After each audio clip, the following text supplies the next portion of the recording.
ছেলেকে যখন দিনের খাদেম যখন বানাবেন, এই ছেলে দেখুন আপনাকে নিয়ে জানাজানে দাঁড়িয়ে গেল, তখন তিনি তো এদিকে জবান দিয়ে পড়তেছে আর চোখ দিয়ে বছরে পানি বের হয়ে যাচ্ছে। কতক্ষণ দেখেন মহব্বত, এই সকল মহব্বত আজকে আমরা যারা ছেলেদেরকে মেয়েদেরকে ইসলামী শিক্ষায় যারা শিক্ষিত করতেছি না, আমার বন্ধুগণ, এই ছেলে এই মেয়ে আপনার জন্য কে দোয়া করবে? আল্লাহ পাক বলেছেন, ও আমার পৃথিবীবাসীরা, তুমি তোমার পিতা মাতার জন্য দোয়া করো, রব্বিরহামহুমা কামা রব্বায়ানি সগীরা। সবাই বলেন রব্বিরহামহুমা কামা রব্বায়ানি সগীরা। আল্লাহ জানান, ও বান্দা বলো, ও আমার প্রতিপালক, ও আমার আল্লাহ, আমার বাবা ছোট্টকালে শৈশবে আমি যখন কোনো কথা বলতে পারতাম না, আমার কোনো এরকম বলার কোনো ভাষা ছিল না, আমি শুধু কাঁদতাম, আমার কান্না ছাড়া কোনো ভাষা ছিল না। আমার বাবা যেভাবে করে তার ছেলের কোলে লালন পালন করেছে, আল্লাহ তাআলা আমার মা বাপ কাজকে তোমার রহমতের কোলে লালন পালন করো। সুবহানাল্লাহ। এখন এই সন্তানকে যদি এটা না শিক্ষা দিয়ে যান, তাহলে এই সন্তান আপনার জন্য কি দোয়া করবে? জানাজাত তো পারলই না, দোয়া করতে পারল না। আপনি কবরে চলে গেলেন, ছেলের জন্য লক্ষ লক্ষ টাকা খরচ করে তাকে ইঞ্জিনিয়ার বানালেন, এমবিবিএস ডাক্তার বানালেন, আরো বড় কিছু বানালেন, কিন্তু আপনার জন্য সেটা কিছুই দিতে পারলেন না। আমি বলি না যে আপনার ছেলেকে ইঞ্জিনিয়ার বানানো যাবে না, আমি বলি না আপনার ছেলেকে ডাক্তার বানানো যাবে না, সব বানান, কিন্তু প্রথম পর্যায়ে তাকে দিন শিক্ষা দেয়, ইসলাম শিক্ষা দেন। আজ আমাদের দেশে যদি এরকম শিক্ষা যদি না হয়ে যদি শিক্ষা হতো, ডাক্তার হয় হোক, কিন্তু এই ডাক্তারের এর সাথে যদি ইসলামী শিক্ষাগুলো দিয়ে দেওয়া হতো, কোরআনের তাফসীর দেওয়া হতো, হাদিস দেওয়া হতো, ফিকহ দেওয়া হতো, একদিক দিয়ে সে ইঞ্জিনিয়ার হতো, আর এক দিক দিয়ে সে মসজিদের খুতবা দিতে পারত। ঠিক কি রাখো কথা কর না কেন? কিন্তু শিক্ষা তো নেই। একদিক দিয়ে সে ইঞ্জিনিয়ার হতো, এমবিবিএস ডাক্তার হতো, আর এক দিক দিয়ে মা বাপ মারা গেলে তারা জানাজা দিতে পারত। কিন্তু এই শিক্ষা তো আমাদের নাই। বড় ডাক্তার, বড় ইঞ্জিনিয়ার, কিন্তু দুর্ভাগ্য এই ছেলে তার বাবার জন্য মায়ের জন্য দোয়া করার ক্ষমতা রাখে না। কথা কর না কেন? কথা কর না কেন? এই জন্য আমাদেরকে আমাদের সন্তানকে প্রথম পর্যায়ে তাদেরকে দিন শিক্ষা দিতে হবে। আজকে যে সকল মায়েরা এসেছেন, বোনেরা এসেছেন, আজকে যে সকল পুরুষেরা এসেছেন, আমি সকলকে উদাত্ত আহ্বান জানাবো, আপনার ছেলে যখন 6 বছর বয়স হবে, 7 বছর হবে, তাকে দিন শিক্ষা দেন, ইসলাম শিক্ষা দেন, হালাল হারাম বুঝার শিক্ষা দেন। 10 বছর হলে নামাজ না পড়লে তাকে পিঠান, কোরআন না পড়লে তাকে পিঠান, ইসলাম না পড়লে তাকে পিঠান। এইরকম করে যদি তাদেরকে চালানো যায়, আমার মনে হয় এরা ইঞ্জিনিয়ার হলে, ডাক্তার হলেও তারা ইসলাম ভুলতে পারবে না। ঠিক কিনা বলেন? তাহলে আমাদের সকলের জন্য এরকম নুরানি ক্যাডেট মাদ্রাসা দরকার আছে কিনা? আছে কিনা? মাদ্রাসা যত হবে তত ইসলামী শিক্ষায় শিক্ষিত হবে। এবং এই যে ছোট্ট ছেলে ইংরেজি ভাষায় যেভাবে আপনাদের সামনে কথাগুলি বললেন, দেখেন এখানে মাদ্রাসার স্টুডেন্ট, মাদ্রাসার ছাত্র। আর আমরা খালি বলি কি মাদ্রাসা পড়লে কিন্তু শেখা যায় না। আমাদের মিজানুর রহমান আজহারি সাহেব, তিনি মাদ্রাসার ছাত্র না? উনি যেভাবে ইংলিশ গুলো বলে, ইংরেজি ভাষায় বলে, এরকম বিদেশি লোক মনে পারে কিনা আল্লাহ জানে। ঠিক কিনা? আল্লাহ তাকে কত জ্ঞান দিয়েছে। এরকম আমরাও যদি আমাদের সন্তানদেরকে ওইভাবে যদি তৈরি করার চেষ্টা করি, অবশ্যই অবশ্যই এরকম তৈরি হবেই হবে ইনশাআল্লাহ। আল্লাহ হাবিব বলেছেন ইন্নাল্লাযী লাইসা ফী জাওফিহি শাইউম মিনাল কুরআনি কাল বাইতিল খরিব। বিশ্ব নবী তিনি বলেছেন যার সিনার ভিতরে কোরআনের কোন অংশ নাই ওই সিনাটি হলো বিরান ঘর, ওজান ঘর, খালি ঘর। দরকার নাউজুবিল্লাহ। এটা আল্লাহর হাবিব বলেছেন যে ব্যক্তি এই কলবের ভিতরে সিনার মধ্যে কোরআনের কোন অংশ নাই ওই সিনার মধ্যে শয়তান বসবাস করে। আমার বন্ধুরা আপনারা বলেন আল্লাহর হাবিব তিনি এইটা বলেছেন, আপনারা বলেন তো যে ঘরে মানুষ থাকে না, বলেন তো সেই ঘরে কি থাকে? কি থাকে বলেন? কি থাকে? পোকামাকড় থাকে। অনুরূপ ভাবে যার এই ভিতরে, এই কলবের ভিতরে যার কোরআনের কোন অংশ নেই, এর ভিতরে থাকে, সিনার মধ্যে থাকে শয়তান। আর এরাই হলো কোরআনের বিরোধিতা করে, এরাই হলো কোরআনের বিপক্ষে চলে, এরাই হলো কোরআনের বিপক্ষে আন্দোলন করে। ঠিক কিনা? এরাই হলো আলেমদের ফাঁসি চায়, এরাই হলো আলেমদেরকে ফাঁসিতে চড়ায়, এরাই হলো সেই বিচারের নামে অবিচার করে মানুষদেরকে মৃত্যু দেয়। ঠিক কিনা বলে? সুতরাং এই কোরআন হলো ইন্নাল্লাহা ইয়ারফাউ বিহাদাল কিতাবি আকওয়ামান ওয়া ইয়াদউ বিহি আখারিন। বিশ্বনবী বলেছেন এই কোরআন কাউকে জিরো থেকে হিরো বানায়, আবার কাউকে হিরো থেকে জিরো বানায় দেয়। আল্লাহর হাবিব বলেন, আপনারা বলেন তো বদরের প্রান্তরে মুসলমানদের সংখ্যা বেশি ছিল না কাফেরদের সংখ্যা বেশি ছিল? কথা বল না কে? কাফেরদের সংখ্যা জন্মের মতো ছিল। অথচ এই বদরের প্রান্তরে মুসলমানরা বিজয় লাভ করেছে একমাত্র কোরআনকে ধারণ করার কারণে। ধরে কোন সুবহানাল্লাহ। নবীজি বলেছেন যারা কোরআন মেনে নেয়, যেই রাষ্ট্রের মানুষ, যে দেশের মানুষ, যেই সমাজের মানুষ এই কোরআনকে যদি মেনে নেয়, জীবনের সর্বক্ষেত্রে ওই দেশের মানুষ যদি দুর্বল হয়, ওই দেশের মানুষের যদি অর্থ সম্পদ যদি না থাকে, ক্ষমতা না থাকে, অস্ত্র না থাকে, আল্লাহ রাব্বুল আলামিন কোরআন মানার কারণে আল্লাহ তাদেরকে জিরো থেকে হিরো বানায় দেয়। লিল্লাহি তাকবীর, লিল্লাহি তাকবীর। আজকের প্রধান বক্তা মাওলানা এম ইউসুফ আলী নুরী, সকলে পড়ে আমিন। আমার বন্ধুগণ, একবার রোম সম্রাটের প্রধান সেনাপতি তার গোয়েন্দা বিভাগকে বলল, যাও দেখে আসো মুসলমানরা কি করে। মুসলমানদের সংখ্যা এত কম হবার পরও আমরা বিজয় লাভ করতে পারি না, কারণটা কি? আগে যাও দেখে আসো। গোয়েন্দা বিভাগ গেল, যাই দেখে মুসলমানেরা কেউ তাহাজ্জুদ পড়ে, কেউ কোরআন পড়ে, কেউ কোরআন চর্চা করছে, কেউ আল্লাহর কাছে কাঁদতেছে, কেউ সিজদায় পড়ে আছে। এই গোয়েন্দা বিভাগ যখন সেনাপতির কাছে বলল যে যাবো না, দেখে আসলাম মুসলমানেরা সারাদিন যুদ্ধ করে আর সারা রাত ধরে তারা আল্লাহর কাছে কাঁদে। সুবহানাল্লাহ। এই সেনাপতি বললেন, ও আমার সৈন্যবাহিনীর সরব, এদের সঙ্গে আমরা পারবো না, মোকাবেলা করে পারবো না। তার কারণ হলো ওদের সঙ্গে একমাত্র আল্লাহ আছে। সুবহানাল্লাহ।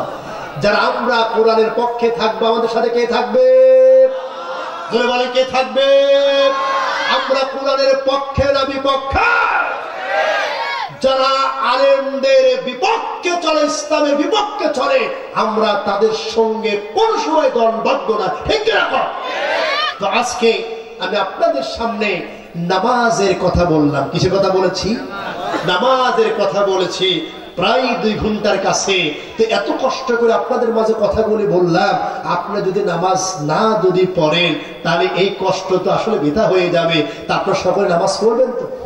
নামাজ পড়বেন তো? কবে থেকে পড়বেন? যারা বললেন না তারা কবে থেকে পড়বেন? বন্ধুগণ, আজকে থেকে এই মুহূর্তে তওবা করেন। যারা ইশার করেন, ইশার করে ঘুমাবেন আর বলবেন যে আল্লাহ বিগত দিনে জেনে না জেনে আল্লাহ নামাজ ছেড়ে দিয়েছি। আল্লাহ বললেন ইল্লা মান তাবা ওয়া আমানা ওয়া আমিলা আমালান সালিহান ফাউলাইকা ইবাদদিলুল্লাহু সাইয়্যাতিহিম হাসানাত। আল্লাহ পাক বলেন যারা তওবা করে আমার রাস্তায় ফিরে আসে, আমল সালেহ নেক কাজ যারা করে, আমি তার সমস্ত পাপগুলোকে সওয়াব দ্বারা পাল্টিয়ে দিই। এরকম সুবহানাল্লাহ। আমরা সকলে নিয়ত করতে পারি না? পারি কিনা? পারি কিনা? আল্লাহ এই যে এতগুলো তোমার বান্দা উপস্থিত রয়েছে, পর্দার আমার মায়েরা বলে এসেছেন, আল্লাহ সকলকে 5 ওয়াক্ত নামাজ হিসাবে কবুল করে নাও। আমরা সকলে করি আমিন, সকলে করি আমিন। আর আমি আর সামনে দিকে কথা যাব না, আমার ভাই এম ইসমাইল নুরি এসে গিয়েছে, সময় আর বেশি নষ্ট করব না, 11টার কাছে বেজে গিয়েছে। যা বললাম আল্লাহ পাক আমাকে আপনাদের সকলকে আমল করার তৌফিক দেন, সকলে পড়ে আমিন। আমার তো আপনার সকলে চেনেন প্রায়, নাকি? প্রায় সকলে চেনেন। তো আমি এই চেনা মুখগুলোকে আমার দাবি নিয়ে বলছি, আপনারা কেউ নামাজ ছাড়বেন না। ছাড়বেন কি? নামাজ ছাড়বেন কি? আল্লাহ পাক আমাদের সকলকে নামাজে বানাক। এইগুলো আমার বক্তব্য এখানে শেষ করছি। ওয়া আখিরু দাওয়ানা আলহামদুলিল্লাহি রাব্বিল আলামিন। আসসালামু আলাইকুম ওয়া রাহমাতুল্লাহি ওয়া বারাকাতুহু।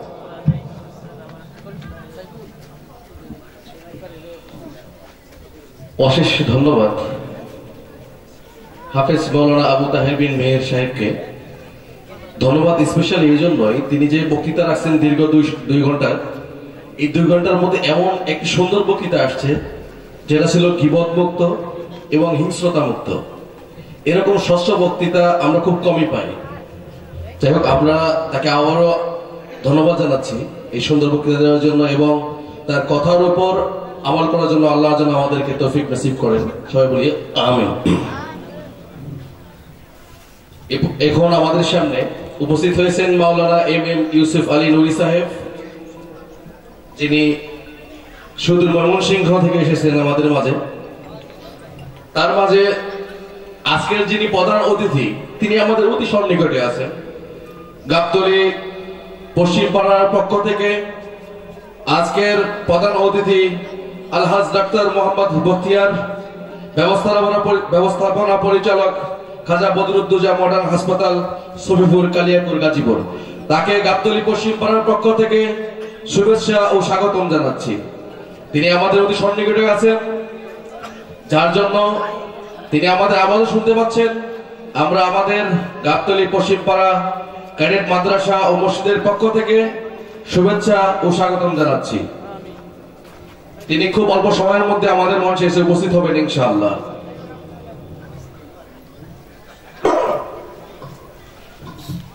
যাই হোক, আসলে অনেক সুন্দর যে বক্তৃতাগুলো শুনলাম, বক্তৃতার মধ্যে আমরা একটা বিষয় উপলব্ধি করতে পেরেছি, সেটা হচ্ছে আমরা আমাদের জীবনে যাই করব, যেটুকু কাজই করব, সেটা যেন আল্লাহকে সন্তুষ্টি করার জন্য হয়।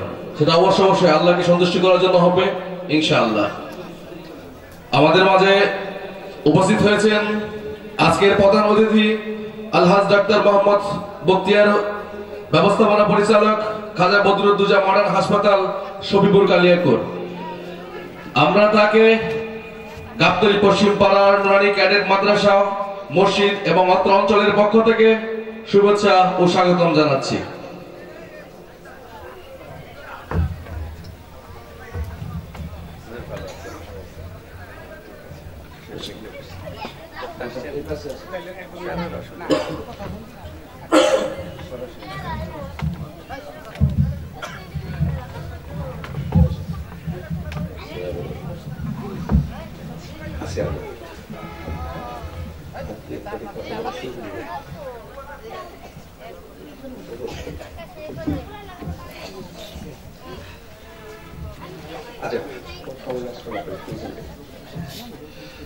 আসসালামু আলাইকুম ওয়া রাহমাতুল্লাহি ওয়া বারাকাতুহু। বিসমিল্লাহির রহমানির রহিম। উপস্থিত আজকের গাবতলী পশ্চিমপাড়া জামে মসজিদ এবং নুরানি ক্যাডেট মাদ্রাসা কর্তৃক বাৎসরিক ওয়াজ মাহফিলে আমাদের মাঝে উপস্থিত হয়েছে আজকে আমাদের প্রধান অতিথি, প্রধান মেহমান, যার অপেক্ষা আমরা দীর্ঘক্ষণ অপেক্ষা আছি এবং অধিক আগ্রহে। আসলে আলহাজ ডাক্তার বখতিয়ার উদ্দিন কালিয়াপুর উপজেলায় ধর্মপ্রাণ এবং দিনী প্রতিষ্ঠান, বিশেষ করে মসজিদ, মাদ্রাসা, বাৎসরিক মাহফিলের জন্য একজন নিবেদিত ব্যক্তি। এরকম ব্যক্তি মানে আমার এই বাস্তবিক জীবনে খুবই কমই পড়েছে। আমি তার অনুসরণ করেছি, তাকে এনে আমি এর আগেও গত মাসে একটা প্রোগ্রাম করেছি, কালেপুর ফাজিল মাদ্রাসার ইন্ডিয়ান প্রোগ্রাম, সেখানে তিনি এসেছিলেন এবং তার কথা এবং তার কাজ আচরণ আমাকে মুগ্ধ করেছে।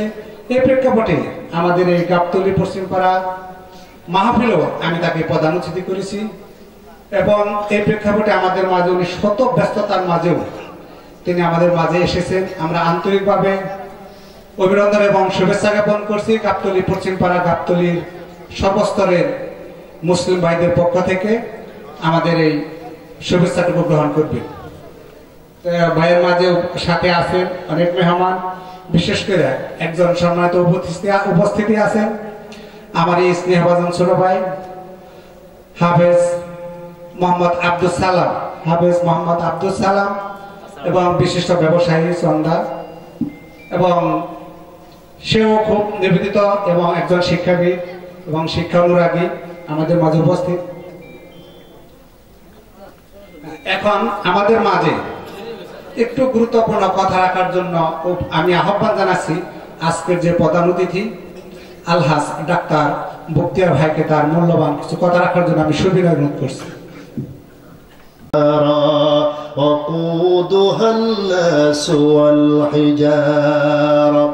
আল্লাহ পাক কি বলেন, ও ঈমানদারেরা নিজে জাহান্নামের আগুন থেকে বাঁচো আর আহাল পরিবার পরিজনদের কি জাহান্নামের আগুন থেকে বাঁচাও। যেই জাহান্নামের ইন্ধন হবে মানুষ আর পাথর। আমার বন্ধুগণ, আমি আগে বলেছি নামাজ না পড়লে কোন জাহান্নামে যাওয়া লাগবে, কথা কোন না কেন? সাকাত এবং জাহান্নাম আপনার আমার জন্য রেডি হয়ে আছে। যদি আমরা বেনামাজি হয়ে যদি মারা যায় তাহলে আমাদের জন্য ওই জাহান্নাম রেডি হয়ে রয়েছে। আল্লাহর নবী একবার বসে বসে কাঁদতেছে। সাহাবীরা বললেন, ইয়া রাসূলুল্লাহ, আপনি কাঁদেন কেন? কাঁদেন কেন?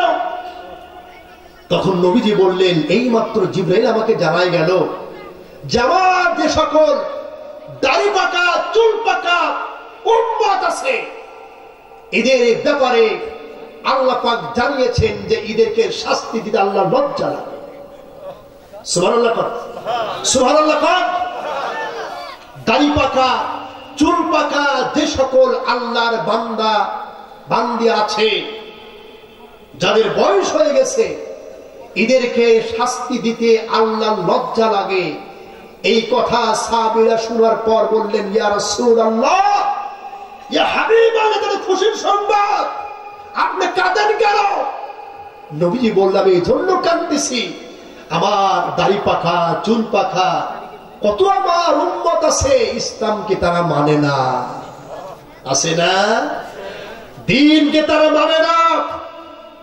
যুবক যারা আছে তারা তো মোবাইল এখানে ওখানে, তারা মোবাইল নেই সময় কাটায় দেয়, কিন্তু চুল পাকা দাড়ি পাকা এই সকল লোকগুলি তারা কি করে সময় কাটা 4 স্টলে, কথা বল না, 4 স্টলে সময় কাটায়।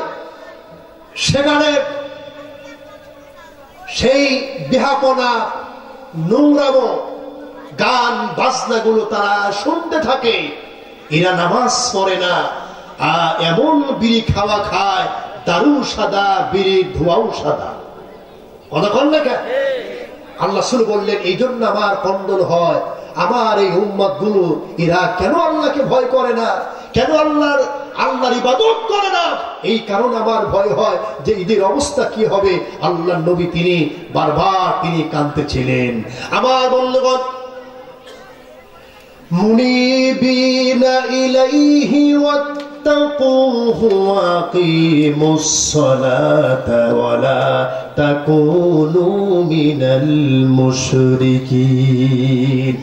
একদিকে রুজু হয়ে যেতে হবে, একদিকে মুখ করতে হবে সকল বিষয়ে, আর আল্লাহকে ভয় করতে হবে, সালাতকে কায়েম করা লাগবে, আর মুশরিকদের অন্তর্ভুক্ত হওয়া যাবে না। জান্নাতে প্রবেশ করার একটি হাদিস রয়েছে, আল্লাহ রাসূল বলেছেন সাল্লু খামসাকুম ওয়াসুমু শাহরাকুম ওয়াআদ্দু যাকাত আমওয়ালিকুম ওয়াতিউ জামরিকুম তাদখুলুল জান্নাতা রাব্বিকুম। আল্লাহর হাবিব বিশ্বনবী তিনি বলেছেন, আল্লাহর হাবিব বলেন যে ব্যক্তি 5 ওয়াক্ত সালাত যথাসময়ে আদায় করবে, ওয়াসুমু শাহরাকুম আর মাহে রমজানের সিয়াম পালন করবে, ওয়াআদ্দু যাকাত আমওয়ালিকুম নবীজি বলেছেন আর যারা যাকাত খেয়ে সঠিকভাবে আদায় করে দেবে, আর ওয়াতিউ জামরিকুম আর রাসূলের আনুগত্য যারা করবে, আল্লাহর হাবিব বলেন তাদখুলুল জান্নাতা রাব্বিকুম, আল্লাহ রাব্বুল আলামিন তাদেরকে জান্নাতে প্রবেশ করায় দেবে। যেরকম সুবহানাল্লাহ। আল্লাহর নবী তিনি একবার এই যে শীতের সময় একটা গাছের ডাল ধরে তিনি ঝাঁকি দিলেন, নাড়া দিলেন, নাড়া দেওয়ার সাথে সাথে পাতাগুলো ঝরিয়ে পড়লো। নবীজি বলেন সাহাবীরা তোমরা কি জানো এটা আমি করলাম কেন? তখন সাহাবীরা বললেন ইয়া রাসূলুল্লাহ এটা আল্লাহ এবং তার রাসূলই ভালো জানে। নবীজি বললেন আমি এই যে গাছের ডাল ধরে একটু নাড়া দিলাম আর পাতা ঝরে গেল, ঠিক অনুরূপভাবে যারা 5 ওয়াক্ত যারা নামাজ পড়ে, নামাজ পড়ার সাথে সাথে তাদের মধ্যে থেকে গুনাহগুলো এরকম ঝরে পড়ে যায়। যেরকম সুবহানাল্লাহ। এই নামাজ আমাদেরকে আদায় করতে হবে, এই নামাজ আমাদেরকে সঠিকভাবে পড়তে হবে। আল্লাহর নবী বিশ্বনবী জীবনের শেষ নামাজটুকু জামাতের সাথে আদায় করেছেন। আল্লাহর নবী এত সুস্থ, তার মৃত্যুর আগে ইন্তেকালের আগে নবীজি এত অসুস্থ, নবীজি সাহাবীদের 2 সাহাবীর কান্দের উপর ভর করে তিনি মসজিদে নববীতে গেলেন আর নামাজ আদায় করলেন। নবীজি বললেন এই নামাজ আদায় করার পর তিনি কিছু কথা বললেন, ভাষণ দিলেন। এরপরে আল্লাহর নবী আবার তিনি ঘরের মধ্যে চলে আসলেন। বিশ্বনবী তার গায়ে এত প্রচন্ড জ্বর, হযরত আয়েশা বারবার তিনি ভিজা কাপড় দিয়ে নবীজির মাথাকে মুছাই দিচ্ছেন। আল্লাহর নবী তিনি মাঝে মাঝে জ্ঞান ফিরে আসেন, আবার জ্ঞান হারা হয়ে যান। যখন আবার উঠতে লাগে তখনই জ্ঞান হারা হয়ে যায়। এইভাবে করে একবার হুঁশ আসে, আবার একবার হুঁশ হারিয়ে যায়। আল্লাহর নবী এভাবে করতে করতে সাহাবীরা নবীজির অপেক্ষায় পড়ে আছে, নবীজি কখন আসবে, তার সঙ্গে আমরা জামাতে নামাজ আদায় করব। নবীজি যখন গেলেন না, কিন্তু আবু বকর ইমামতিতে নামাজ আদায় করতেছে আর সাহাবীরা বারবার কালতে তারা চিন্তা করতেছে নবী যখন আসে নাই আর হয়তো নবীকে আমরা নামাজে পাবো না। হযরতে মালাকুল মউত আজরাইল ফেরেশতা হাজির হয়েছে, হযরতে জিবরাইল ফেরেশতা হাজির হয়েছে। জিবরাইল বললেন ইয়া রাসূলুল্লাহ ইয়া হাবিবাল্লাহ, আল্লাহ পাক আপনাকে সালাম দিয়েছেন, আমিও সালাম দিলাম, আর আপনার অবস্থা কি আল্লাহ জানতে চেয়েছেন। হযরত রাসূল বললেন ও জিবরাইল আমার কি অবস্থা হচ্ছে আল্লাহ কি জানেন না? অবশ্যই তিনি জানেন। হযরত জিবরাইল বললেন ইয়া রাসূলুল্লাহ আজকে একজন আমি নতুন ফেরেশতাকে সঙ্গে করে নিয়ে এসেছি। নতুন ফেরেশতা নাম কি? মালাকুল মউত আজরাইল। আপনার অনুমতি ছাড়া তো তিনি আসবেন না, আপনার অনুমতি ছাড়া তিনি আসবেন না। ইয়া রাসূলুল্লাহ আপনি কখন অনুমতি দিবেন? এরপরেই সেই ফেরেশতা আপনার পাশে আসবে, আর আপনি যদি অনুমতি না দেন তাহলে এই ফেরেশতা আবার তিনি ফিরে যাবেন। নবীজি বলে আমি যদি অনুমতি না দিই তাহলে চলে যাবে। হযরত জিবরাইল বললেন ইয়া রাসূলুল্লাহ ইয়া হাবিবাল্লাহ, আল্লাহ পাক আপনার সঙ্গে দিদার করার জন্য তিনি প্রস্তুত রয়েছেন, কখন আপনি যাবেন আর আপনার সঙ্গে আল্লাহ পাক সাক্ষাৎ করবে, দিদার করবে। তখন নবীজি বললেন ও ফেরেশতা আজরাইল আর দেরি করো না, আমার জানটা কবজ করে না। বিশ্বনবী ইন্তেকালের আগে, ইন্তেকালের সময় নবীজি বারবার সালাতের কথা বললেন, না সালাত as-সালাত ওয়া মা মালাকাত আইমানুকুম, আমার উম্মতেরা নামাজ নামাজ নামাজ আদায় করো। এই পৃথিবীতে যত নবী এসেছেন প্রত্যেকটা নবী ইন্তেকালের সময় সকলে নামাজের কথা বলেছে। সুবহানাল্লাহ। এই নামাজ আজ আমরা আদায় করি না, এই নামাজ আমরা পড়ি না। নামাজ যদি পড়েও কিন্তু রাসূলের নামাজের মতন হয় না। রাসূল বলেছেন সাল্লু কামা রাআইতুমুনি ইউসাল্লি, নামাজ পড়ো আমার মতো যেভাবে তোমরা আমাকে নামাজ পড়তে দেখো। কোন হুজুর কোন নামাজ পড়লো, কোন হুজুর কোন নামাজ শিক্ষা দিল, ওটা আমাদের দেখার বিষয় না। আমার নবী কিভাবে নামাজ পড়েছেন, সাহাবীরা কিভাবে নামাজ পড়েছেন, ওই নামাজ আমাদেরকে শিখতে হবে। সুবহানাল্লাহ। একবার নবীর সাহাবী যখন ইয়ামিনে গেলেন, সাহাবীটার নাম মনে হচ্ছে না, হুযায়ফা, হযরত হুযায়ফা রাদিয়াল্লাহু তাআলা আনহু। এই সাহাবী এক মসজিদে নামাজ আদায় করলেন। নামাজ আদায় করার পর তিনি একটু বসলেন, আর একজনের নামাজ দেখলেন। তখন হুযায়ফা সেই ব্যক্তিকে বললেন, ও আল্লাহর বান্দা, এইভাবে নামাজ কতদিন ধরে পড়তেছো? লোকটি বলল, এ আল্লাহর নবীর সাহাবী, অন্তত 40 বছর তো হবেই। তখন হুযায়ফা বললেন, ও আল্লাহর বান্দা শোনো, তুমি এতদিন ধরে যে নামাজ পড়েছো, এই নামাজ আমাদেরকে নবী শিক্ষা দেন না। নামাজ পড়তে হবে ধীরে সুস্থে, সময় নিয়ে নামাজ আদায় করতে হবে। মসজিদটা আমাদের জন্য যেন জেলখানার মতন হয়ে গেছে। কতক্ষণ নাকি মানুষ মসজিদে সময় দিতে চায় না। আর বিশেষ করে অল্প সময়ের ভিতরে আমি আপনাদেরকে একটি বিষয় জানাই, সেটা হলো যে এই নামাজ শিখতে হলে, দিন শিখতে হলে লাগবে নাকি? কতক্ষণ নাকি দিনী প্রতিষ্ঠান লাগবে। কি লাগবে? দিনে প্রতিষ্ঠান লাগবে। এই যে আপনারা যে দিনী প্রতিষ্ঠান তৈরি করেছেন, নুরানি ক্যাডেট মাদ্রাসা, এই যে মাদ্রাসা, এটাকে দাঁড় করিয়ে রাখতে হলে এখানে অনেক অর্থের দরকার না? দরকার না?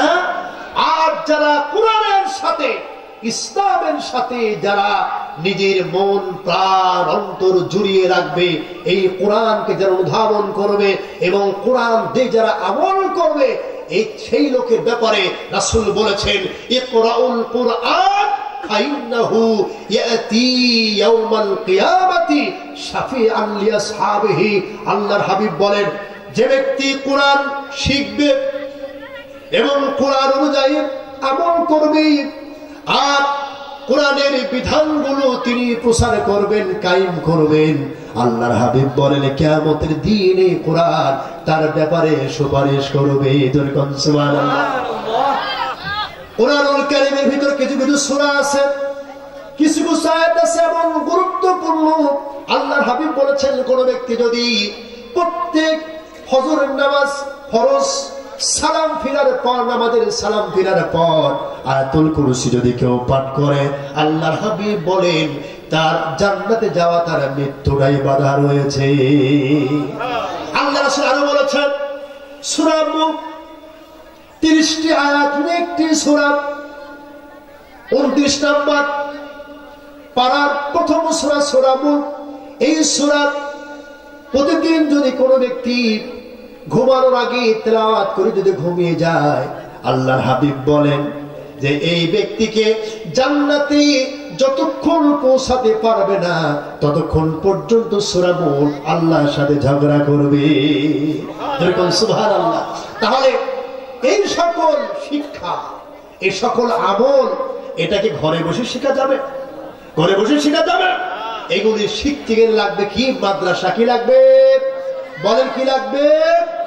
মাদ্রাসায় যারা শিক্ষায় শিক্ষিত হয় অধিকাংশ ক্ষেত্রে ভালোই হয়, ঠিক কিনা? এখন সবই তো ভালো হবে তা না। শয়তান তো খুব আপ্রাণ চেষ্টা করে যাচ্ছে মানুষকে ধোকাই ফেলানোর জন্য এরকম কিছু কিছু বিপদ হয় যে ভালো ভালো মানুষ যাদেরকে আমরা বিশ্বাস করে শয়তান তাদেরকে এমন ভাবে পাকড়াও করে আমাদের মধ্যে ফিতনায় ফেলে দেয়। এরকম হয় না? এরকম হয় কিনা? এটা হলো শয়তানের ধোকায় পড়ে যাওয়া। সুতরাং আমরা সকলে মাদ্রাসাকে তৈরি করার জন্য আমরা সকলে মোটামুটি আমরা প্রস্তুত আছি তো? কথা কর না কেন? এখানে ছেলে দিবে, মেয়ে দিবে, অর্থ দিবে, সম্পদ দিবে, যা যা দেওয়ার দরকার আপনারা তাই দিবেন। কারণ হলো যারা ইসলামের জন্য, দ্বীনের জন্য যারা অর্থ সম্পদ গুলো খরচ করে, দেখেন কত সুন্দর আল্লাহ বিল করে দিয়েছে। কোরআনুল কারীমে প্রথমে যখন খোলা হয় আল্লাহ পাক ঈমানদার মুত্তাকিদের কথা বলেছেন, আল্লাযীনা ইউমিনুনা বিল গায়বি ওয়া ইউকিমুনাস সালাতা ওয়া মিম্মা রাযাকনাহুম ইউনফিকুন। আল্লাহ পাক বলেছেন যারা অদৃশ্যের প্রতি ঈমান আনে আর সালাতকে যারা কায়েম করে, অমিম্মা রাযাকনাহুম ইউনফিকুন, আর আমি তাদেরকে যে মাল দিয়েছি, সম্পদ দিয়েছি, এর মধ্য থেকে আমার রাস্তায় ব্যয় করে। যেরকম সুবহানাল্লাহ। ঈমানওয়ালা ব্যক্তিরা হলো এমন الذين ينفقون في السراء والضراء والكاظمين الغيظ والعافين عن الناس। আল্লাহ পাক বলেন মুমিন বান্দারা হলো সচ্ছল অসচ্ছল অবস্থায় আমার দ্বীনের জন্য তাদের মাল খরচ করে, দ্বীন প্রতিষ্ঠার জন্য তারা মাল খরচ করে, আর তারা রাগকে দমন করে, আর তারা বিপদ আপদে ধৈর্য ধারণ করে, অতিশয় মানুষকে ক্ষমা করে দেয়। এরাই হলো আল্লাহ পাকের প্রিয় বান্দা। যেরকম সুবহানাল্লাহ। আল্লাহু ইউহিব্বুল মুহসিনিন। আল্লাহ পাক এদেরকে ভালোবাসেন। এই যে যখন বাবা পিতা মাতা যখন মারা যায়, অথবা ভাই যখন, আত্মস্বজন যখন মারা যায়, তখন মসজিদের ইমাম, মসজিদের খতিব, এইগুলো দিয়ে তার জানাজা করানো হয়। ঠিক কিনা? কথা কন না কেন? ইমাম তার দায়িত্ব পালন করেছেন। ইমামের চোখ দিয়ে পানি আসবে না, কারণ ইমামের তো বাবা নয়, ইমামের তো মা নয়। কথা বল না কেন? ইমামের তো ভাই না, ইমামের তো দাদা না, ইমামের তো নানা না। ইমাম শুধু তার দায়িত্ব পালন করে যাচ্ছে। এরপরে এলাকার যারা আলেম তার দায়িত্ব পালন করে গেল। কিন্তু যখন আপনার ছেলেকে আপনি আলেম বানাবেন, আপনার করার কিছু না। কথা বল না কেন? এই নামাজ, এই জন্য নামাজ হলো একজন আরেকজনের ভিতরে ভ্রাতৃত্ব, মহব্বত, এইগুলো তৈরি করার জন্য হলো নামাজ। যেরকম সুবহানাল্লাহ। আল্লাহর নবী জামাতের ব্যাপারে এত তাগিদ দিয়েছেন। আল্লাহর নবীর কাছে এক অন্ধ সাহাবী এসে বললেন, ইয়া রাসূলুল্লাহ, ইয়া হাবিবাল্লাহ, আমি অন্ধ মানুষ, আমি তো আসার পথে আমার অনেক সমস্যা হয়। আল্লাহর নবী আমাকে কি বাড়িতে নামাজ পড়ার জন্য অনুমতি দেয়া যায় না? বিশ্ব নবী অনুমতি দিলেন। এরপর অন্ধকে ডাকলেন আর অন্ধকে বললেন, তুমি কি আজান কি শুনতে পাও? লোকটি বললেন, ইয়া রাসূলুল্লাহ, আজান আমি শুনতে পাই। নবীজি বললেন, আজান যেহেতু তুমি শুনতে পাও, যেভাবে হোক মসজিদে এসে জামাত আদায় করতে হবে। অন্ধ ব্যক্তিকেও আল্লাহ নবী ছাড় দেন নাই। কিন্তু আপনি কোন সাহেব আজান হওয়ার পর আপনি ঘরের মধ্যে শুয়ে থাকেন, এই ক্ষমতা আপনাকে কে দিল? দেখুন দেখেন। তাহলে আল্লাহর বান্দা কাফের মধ্যে পার্থক্য কি? বলেন কি? মান তারাকা সালাতা মুতাআম্মিদান ফাকাদ কাফারা। ইচ্ছা করে কেউ যদি এক ওয়াক্ত নামাজ যদি ছেড়ে দেয়, বলেন সে কি হয়ে যায়? ফতোয়া আপনারাই দেন, আমি আর ফতোয়া দেব না। বলেন কি হয়? এখন আমরা কাফের থাকবো না মুসলমান থাকবো? মুসলমান থাকতে হলে কি লাগবে? বলেন কি লাগবে? সালাত লাগবে, নামাজ লাগবে। সাহাবায়ে কেরাম তারা নামাজকে ছাড়তেন না, কোন সময় কোন ব্যক্তিকে কাফের বলতেন না। যতক্ষণ পর্যন্ত নামাজ পরিত্যাগ করতেন তখনই তাকে কাফের বলতেন। তার মানে হলো চুরি করলে কেউ কাফের হয় না। কি হয় না? চুরি করলে কাফের হয় না, কিন্তু নামাজ পড়লে কাফের হয়ে যায়। তাই বলে আবার চুরি করেন না। নামাজ ছাড়লে কি হয়? এটা একটা দৃষ্টান্ত। চুরি করলে কাফের এরকম নেই, কিন্তু গুনাহগার হবে। কি হবে? গুনাহগার হবে। মানুষ হত্যা করলে গুনাহগার হবে, কাফের হবে না। নামাজ ছাড়লে সে কাফের হয়ে যাবে। এটা কার কথা? একজন সাহাবী হযরতে আব্দুল্লাহ আনসারী রাদিয়াল্লাহু তাআলা আনহু, দেখেন তাদের নামাজটা কেমন ছিল আর আমাদের নামাজটা কেমন। আল্লাহর নবীর কাছে হযরত ওমর নালিশ করলেন, ইয়া রাসূলুল্লাহ, ইয়া হাবিবাল্লাহ, আপনার সাহাবী আব্দুল্লাহ আনসারী তিনি সকলের শেষে আসেন আর সকলের আগে মসজিদ থেকে বিদায় নিয়ে চলে যায়। কারণ মুনাফিকদের লক্ষণ হলো ওয়াইদা কামু ইলাস সালাতি কামু কুসালা ইয়ারাউনান নাস ওয়ালা ইয়াযকুরুনাল্লাহা ইল্লা কালিলা। মুনাফিকরা নামাজ পড়ে কিন্তু এই নামাজের মধ্যে কোনো ধ্যান খেয়াল নাই, খালি দোকানে হিসাব করে। আছে না? আমার কোনে কি আছে এই হিসাব করে। নামাজের মধ্যে খালি এদিকে ওদিকে খালি চুলকায়। আছে না? কোনো মনোযোগ নাই, এদিকে তাকায় ওদিকে তাকায়। হাদিসের মধ্যে দেখলাম আল্লাহ রাসূল বলেছেন, যখন বান্দা নামাজে দাঁড়িয়ে যায় আল্লাহ তখন তার দিকে দৃষ্টি দিয়ে থাকে। কি দেন? তাকায় থাকে। যখন তার নামাজে যখন অমনোযোগী হয়ে যায় তখন আল্লাহ পাক তার উপর থেকে দৃষ্টি উঠায় নেয়। নামাজ পড়তে হবে ধীরে সুস্থে। আর মুনাফিকরা নামাজ পড়ে একেবারে শৈথিল্যের সাথে এইদিকে পাঞ্জাবে টান দেয়, ওইদিকে টান দেয়, এইদিকে দাঁড়িয়ে এদিকে না, এদিকে নাড়ে ওইদিকে নাড়ে, টুপি খালি ঘোরায়। এরকম আছে না? নামাজে দাঁড়ায় কাজগুলি শুরু হয়, এগুলো মুনাফিকের কাজ। বলেন কাদের কাজ? এদের নামাজ ইরাউনান নাসা ওয়ালা ইয়াযকুরুনাল্লাহা ইল্লা কলিলা। এদের নামাজ শুধুমাত্র মানুষকে দেখানো আর আল্লাহকে স্মরণ করে একেবারেই সামান্য। ইল্লা কলিলা, একেবারে সামান্য আল্লাহকে স্মরণ করে। হযরত আব্দুল্লাহ আনসারী তিনি সকলের শেষে মসজিদে আসেন আর সালাম ফিরিয়ে দৌড় দেন। একদিন নয়, 2 দিন নয়, 3 দিন এভাবে করতে লাগলেন। হযরত ওমর নবীর কাছে নালিশ করলেন, ইয়া রাসূলুল্লাহ, আপনার সাহাবী আব্দুল্লাহ আনসারী তো এই কাম করে, ওনাকে কি মুনাফিক ধরলো নাকি?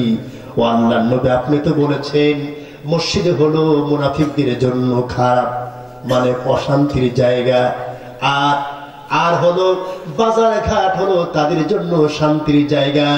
আপনারা বলেন আপনাদের মসজিদে ভালো লাগে না বাজার ভালো লাগে? এই দেখছেন 4-5 জন বলবে, আর বাকি লোক চুপচাপ রয়েছে। বাজারে লোক বেশি না মসজিদে লোক বেশি? এখন আমি বলতেছি না যে আপনি বাজারে যাবেন না, অবশ্যই বাজারে যাবেন, কেনাকাটার দরকার আছে নাকি? বাজার সদাই করার দরকার আছে। বাজার সদাই না করলে খাবেন কি? অবশ্যই বাজার সদার দরকার। হযরত ওমর রাদিয়াল্লাহু তাআলা তিনি ঘন ঘন বাজারে যেতেন। সাহাবীরা বলতেন যে ভাই ওমর, আপনি এত বাজারে যান, রাসূল তো বাজারকে নিকৃষ্ট বলেছেন, মসজিদকে উৎকৃষ্ট বলেছেন, আপনি বাজারে যান কেন এত? তিনি বললেন যে আমি বাজারে যাই এই জন্য, মসজিদে তো মুসল্লি আছে কিন্তু বাজারের লোকজন বেশি, যাবার পথে কত লোকের সাথে দেখা হয় আর আমি তাকে বলি আসসালামু আলাইকুম ওয়া রাহমাতুল্লাহ। যার সঙ্গে দেখা হয় তাকে আমি সালাম দিই। বলুন তো সালাম দিলে সওয়াব কম না বেশি? নেওয়ালার চাইতে না, নেওয়ালার চাইতে কি বেশি? নেওয়ালার চাইতে বেশি। যে ব্যক্তি সালাম দিল তার সওয়াব কতটি হলো? 90টা। আর যে নিল সে হলো 10টা। কিন্তু আমাদের দেশে সালাম দেওয়ার লোক বেশি না নেওয়ার লোক বেশি? ও জানে যে ও সামান্য একটা মানুষ, ওকে আমি সালাম দেবো নাকি, এটা ব্যবসা আছে। সালাম আমাদের দেশে কয়েক প্রকার সালাম হয়েছে। কেউ ভয় করি সালাম দেয়, ভয় করে মানে বোঝেন। এখন প্রধান সাহেব বসে আছে, নেতা সাহেব বসে আছে, প্রভাবশালী লোক, এই লোকটা সালাম না দিয়ে যদি আমি পার হয়ে যায় তাহলে ওই লোকটা আমাকে মনে রাখবো তো সালাম দিল না। যদি বিপদে পড়ি তাহলে তো আমার তো পক্ষে থাকবে না লোক, আমার তো বিপদে ফেলা দিবে। তখন ভয় করি সালাম দে, আসসালামু আলাইকুম। ঠিক কি না? এই হলো ভয়ের সালাম। আবার কাউকে সালাম দেয় কিছু পাওয়ার জন্য। নেতাকে দেখলে বেশি বেশি সালাম দেয়, ধনী লোককে দেখলে বেশি বেশি সালাম দেয়, কারণ ওকে সালাম দিলে মাল পাওয়া যায়। আর যে লোক গরিব মানুষ থাকতো সালাম দিতে চায় না, একে সালাম দিয়ে কোনো কিছুই পাওয়া যাবে না। আর আরেক সালাম হলো যারা আল্লাহকে মহব্বত করে, আল্লাহকে ভালোবাসে, আল্লাহর বিধান মোতাবেক সালাম দেয়, এটাই হলো প্রকৃত সালাম। ঠিক না বলে? রাসূল বলেছেন যে ব্যক্তি প্রথম সালাম দিল ওই ব্যক্তি অহংকার থেকে মুক্ত হয়ে গেল। রাসূলকে প্রশ্ন করা হলো আইউল ইসলামি খায়রুন, হে নবী ইসলামের মধ্যে কোন কাজটি উত্তম? রাসূল বললেন ক্বালা তুতরিমুত তুআম ওয়া তুকরিমুস সালাম আলা মান আরাফতা ওয়া মান লাম তারিফ, মুত্তাফাকুন আলাইহি, বুখারী মুসলিমের হাদিস। আল্লাহ হাবিব বলেন ক্বালা তুতরিমুত তুআম, ইসলামের মধ্যে প্রথম শ্রেষ্ঠ কাজ হলো মানুষকে খাওয়াও। কি করে? মানুষকে খাওয়াও। কিন্তু আমরা খাওয়াই কবে কিনা মারা যাবে সেই দিনকার আশায় পড়ে আছে। মানুষ মারা গেলে খাওয়ার আয়োজন। আসলে তো এই হাদিসটা এই জন্য নয়।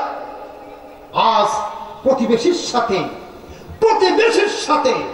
আজ মিল নাই, মহব্বত নাই। প্রতিবেশীকে দেখলেই মনে হয় গাও জ্বলে, সালাম তো দিয়া দূরের কথা। ঠিক কিনা? প্রতিবেশীর মুরগিটা আসলেও যেন সহ্য করতে পারে না, এরকম আছে না? এরকম আছে না? এই কারণে প্রতিবেশীর সাথে মিল নাই। আপনার প্রতিবেশীকে ডেকে একদিন এসে খাওয়া, ও আপনাকে খাওয়াবে।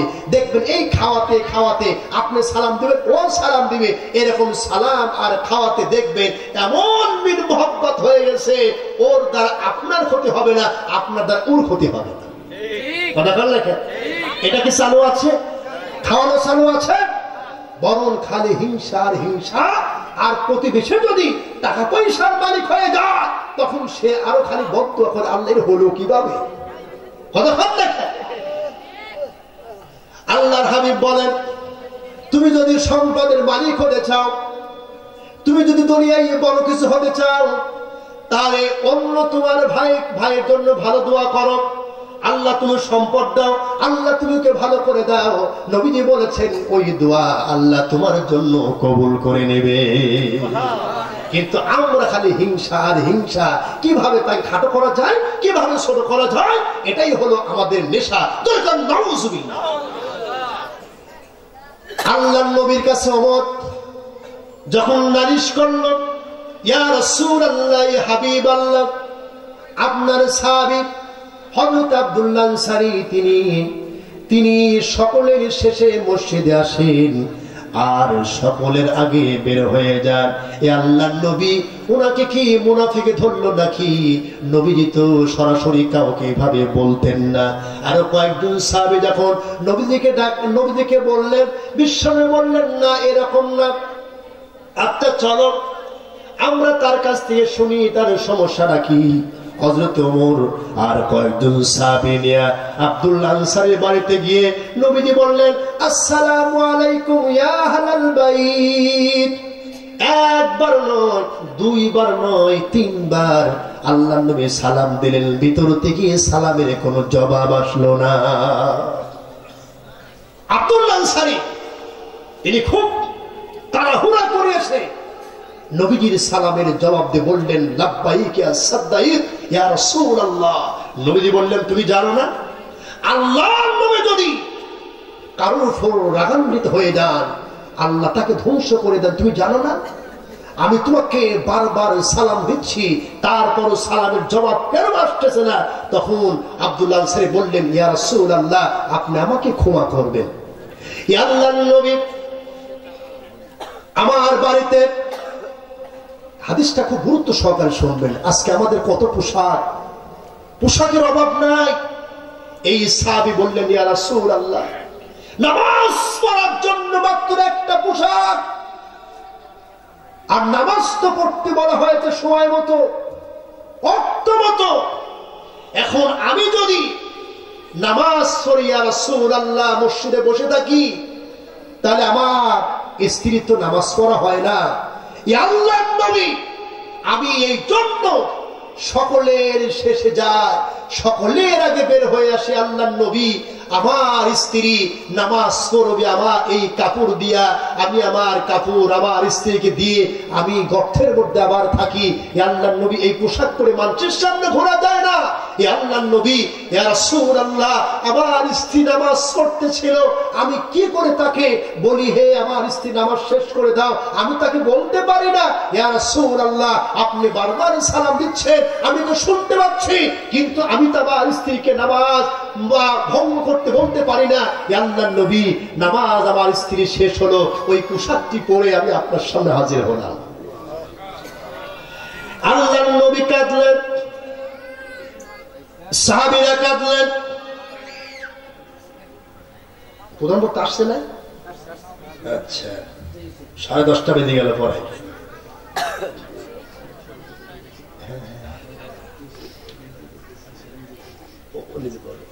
আলহামদুলিল্লাহ। আচ্ছা, তাহলে বক্তাকে দিয়ে আসেন নাকি উনি রেডি আছে? আচ্ছা, ঠিক আছে, তাহলে আমি চলতে থাকবো। আচ্ছা আচ্ছা, হ্যাঁ ইনশাল্লাহ। আপনাদের কেমন লাগতেছে? আলহামদুলিল্লাহ বলেন, আলহামদুলিল্লাহ বলেন। যেহেতু প্রধান বক্তা একজন আছে, তারও হক আছে নাকি? এখন আমি যদি সব শেষ করে দিই, তারও তো একটু বক্তৃতা করার দরকার, ঠিক কিনা বলে? আল্লাহ রাসূল সাল্লাল্লাহু আলাইহি ওয়াসাল্লাম যখন তিনি কথাগুলি শুনলেন, শোনার পর নবীজি চোখের উপরে ধরে রাখতে পারলেন না, ওমর কাঁদতেছে, সাহাবীরা কাঁদলেন। এরপর আল্লাহর নবী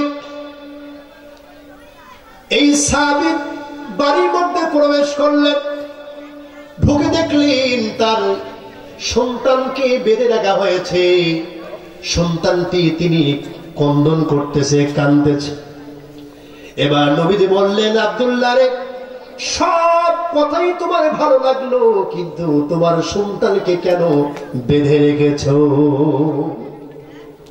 এই আমার সন্তান, সে তো কিছু বোঝে না, কেন তাকে বেঁধে রেখেছো? আমার খুবই কষ্ট দিচ্ছে। এবার আব্দুল্লাহ আনসারী বললেন, ইয়া রাসূলুল্লাহ, হাবিবাল্লাহ, ওই যে দেখেন খেজুরের গাছ, ইহুদির খেজুরের গাছ বাঁকা হয়ে আমার বাড়ির মধ্যে সে পড়েছে। আল্লাহর নবী, ওই ইহুদির গাছে থেকে যখন খেজুরগুলো পড়তে থাকে, তখন আমার সন্তান খেজুরগুলো সে উঠায় উঠায় খায়। আপনি বলেছেন কোন জিনিস না জেনে এবং না বলে যদি খাওয়া হয়, তাহলে ওইটাই হলো চুরি করা। আমার সন্তান এরকম চুরি করে খাবে, এটা আমি তো বরদাস্ত করতে পারি না।